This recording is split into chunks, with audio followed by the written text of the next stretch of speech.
Hey guys, this is Dheeraj Shah from Newcastle Australia, and I hope everyone is doing well and getting their laugh. And I know it's been a long time since I haven't uploaded any sort of content on my YouTube channel, but believe me guys, I was just waiting for good content and I finally got it. So without any hesitation and delay, let's get started. So you guys tell me, what's the biggest achievement of an international student when they go abroad for their future studies? So it could be getting part-time jobs, paying their university fees, settling down in a new environment and understanding new cultures, or it could be finishing their studies off and getting a full-time and professional jobs. And in the end, it's the permanent residency. So it's a big achievement for an international student. So in this video, I'm just gonna share all the information. First of all, let me share with you guys how I'm feeling right now. So I'm feeling really happy today because my younger sister, she recently got her Australian permanent residency within a span of 3 months since her graduation. So it's a really big thing for me, for my family, and for her as well. Because coming here as an international student in Australia and finishing your studies and getting a full-time job and eventually you end up getting a permanent residency, it's a big thing back in India, and even for an international student, it's a great achievement. So I was like, I should be sharing this information with you guys. So today's video topic is going to be on how my sister got Australian permanent residency within a span of 3 months after her graduation, and I'm gonna share with you guys what course she did, what were the complications she had to face, and how she was able to get the permanent residency of Australia. So there are going to be heaps of information in this video for a specific course and specific university, and I hope you guys can relate yourself if you guys coming to Newcastle, Australia. So let's start with the beginning. So I came here in Newcastle, Australia back in 2018 to pursue my Bachelor of Civil Engineering from the University of Newcastle, and she came in 2019 to pursue her Bachelor of Nursing from University of Newcastle as well. So University of Newcastle does have a really good reputation and ranking towards the medical field. So if you guys are doing medical courses from this university, and this university is located in regional area as well, so there is a high chances of you guys to getting a permanent residency, obviously in comparison to the other fields, and you guys can get jobs easily as well, because Newcastle University does have a big connections to the industry, I mean to say to the hospitals. So Bachelor of Nursing is a 3-year course in most of the universities, and it is kind of affordable as well in comparison to the Doctor of Medicine, because Doctor of Medicine is a very expensive course which costs around $65,000 per year, or even more than that based on the different universities and different locations. So she came in 2019 to do Bachelor of Nursing from this university, and so if you guys want me to give a little bit of information about the nursing course, you guys can go to the university websites and you can have a look over there, but I'll still give you some sort of information in regards to nursing. So nursing, what is nursing? The course does comprise of a lot of theoretical knowledge and few practical practices as well in the hospitals, or maybe in the aged cares here in Newcastle City, or maybe around Newcastle or all over Australia. I think sometimes you guys do gotta learn about a lot of human pathology, human bioscience or pathology, and those sort of advanced level courses. I'm not sure about what courses they learn, but that's some sort you got to do, and I think it's more sort of placements. So she started her course in 2019, and she was able to finish her course back in 2020 November or mid-December somewhere, and with good grades, and the exciting thing is that she and I was able to graduate at the same period of time, but my parents couldn't come here because they were busy back in India. So after graduation, you gotta look for a job, and the job is going to be as a registered nurse, because you have done the nursing, and that's the starting position. So to become a registered nurse, you gotta do a few steps, or maybe you gotta meet few requirements. For example, PT requirements, 70 bands or maybe 70 points in each module, or maybe 7 bands in all, something like that. So once you do that, once you got your registration registered, then you can apply for jobs in different hospitals or maybe agencies. And once you got those sort of jobs, you're done. You finish your studies, you got the job in the hospitals. Then in the mean period of time, if your student visa is expired or you still on student visa, you're gonna apply for your work visa.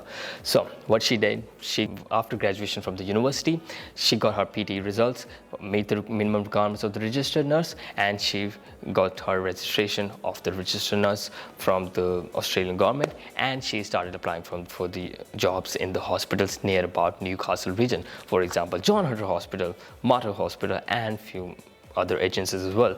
So once she got a job here in one of her hospitals in Newcastle, Australia, she started applying for 485 visa. That is the working visa, because her visa was kind of getting expired in few months. So applying working visa 485, she applied by herself because it's a really easy process. You just gotta meet minimum requirements. That's your IELTS requirement and Australian study requirements. That is like you need to hold some sort of Australian degree to apply for working visa, right? So you don't have to pay anything to the agents. You just can apply it by yourself. I did apply working visa by myself as well. It's just a fees of almost $1,800, or could be $1,800 to $1,900. I don't remember exactly, but that was it. So she got a 2 years of visa on the spot within I don't know, maybe 1 week, or I'm not sure even. So you got to do some sort of test as well, that is medical test. So if you already have the medical test and other minimum document requirements, your working visa gonna be in the flinks. So that's a really easy process. So she already got a full-time job in one of her hospitals.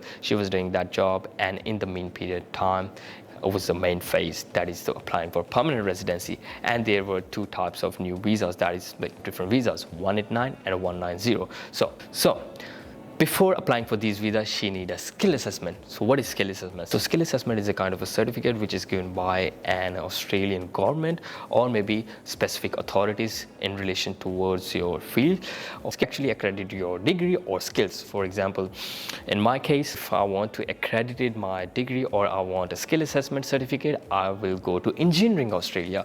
And if there is someone architect, then they will go to someone architect authorities. Maybe it's Architect Australia, or I'm not sure. Then for medical line, there is different field. So you got to apply for that skill assessment, and she got her skill assessment as well. Once she got her skill assessment, she applied for expression of interest, not by herself. There was a different agent, and I will leave some information about the agent in the maybe comment section below. So there were two visas, 189 and 190. 189 was a skill independent visa, and 190 was a skill nomination visa.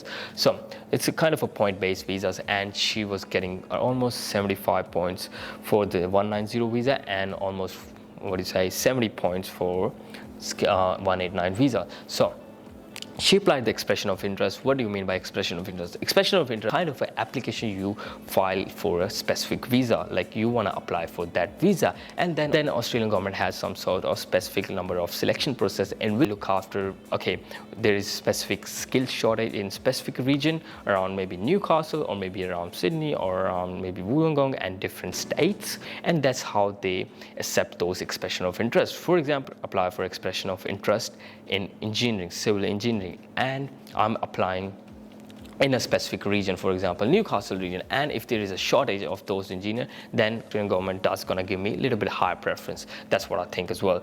So she applied for expression of interest for both these two visas, 189 and 190. Those are kind of very similar visas. There's a point-based visa, and she was able to get a response from Australian government within 1 month. So she applied in April, and she got a response back in May that her expression of interest is accepted. So that's a really big thing as well. So that was a 1 month period, and she applied it through some agent as well. I don't think there is any fees for expression of interest, but there is a fees for agent. So after getting an expression of interest, that's even a really big thing. Once you get the expression of interest, that means you are eligible to apply or get in permanent residency in that visa subclass also. So she got an expression of interest from 190, I think. I don't remember exactly, but yeah. Once she got that, she was obviously we were like 80% sure we're gonna get the permanent residency. Then the main process started. So then after that, you gotta apply for permanent residency. She started collecting all the documents, legal documentations, all the certificates, and all the police checks from Australia and back in India as well. So she hired a kind of a lawyer, and lawyer was looking after her file, and she was submitting all the documents what he was asking. So that was a kind of a long process as well, and it took her almost 3 months to get the permanent residency from May. So May, June, July, August, September. So in the end, she got the permanent residency in September. And yes, and that was the final process, and it cost a lot as well, including agent fees and including visa fees as well. As I remember, if you're applying for permanent residency, there is a fees of almost $5,000, like $4,900 or maybe something like that. But you can't apply that visa by yourself. You can, but If you can't take that much of pressure, you obviously gonna go to a lawyer, right?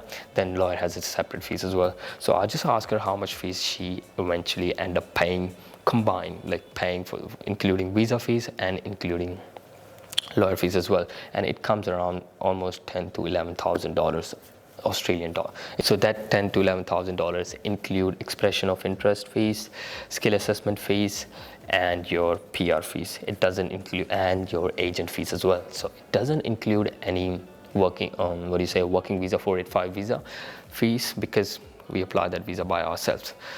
So finally, after 3 years, it's a really short span, by the way. If you're doing bachelor's degree, that's a 3 years course, and in the span of 3 to 4 years, you're getting Australian permanent residency. It's a big thing, and she's really happy. I'm really happy, and I don't know what we're gonna do now, but I don't know. It does feel really good if someone is getting permanent residency from your own family in a foreign country. That was so my parents, and she is really happy, and I'm kind of proud as well, because we've been through some kind of complications at the initial stages. We finally end up getting permanent residency. So the big question about my permanent residency, I'm still waiting for my permanent residency. I'm in the phase where I should be applying all the documentations and hiring a lawyer and filing up my PR process. So I think it does gonna take a fair bit of time, but for engineers, because I'm gonna apply in civil engineering, so it does gonna take a little bit of time, because we do have a little bit of competition as well and high point requirements. Or if you guys are doing any sort of medical courses, there is high chances that you guys gonna get permanent residency.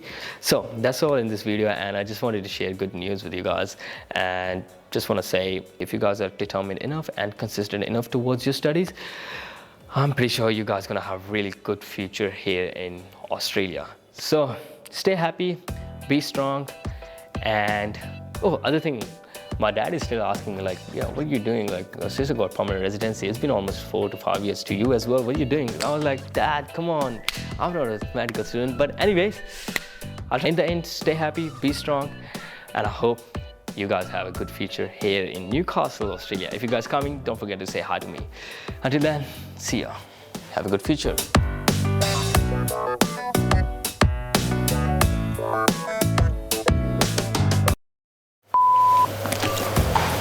So, if you guys coming to Newcastle City, don't forget to say hi to me, and we will catch up sometime soon. This is Dheeraj Shah, and we will catch up sometime soon. So if you guys coming to Newcastle City and you guys, so if you guys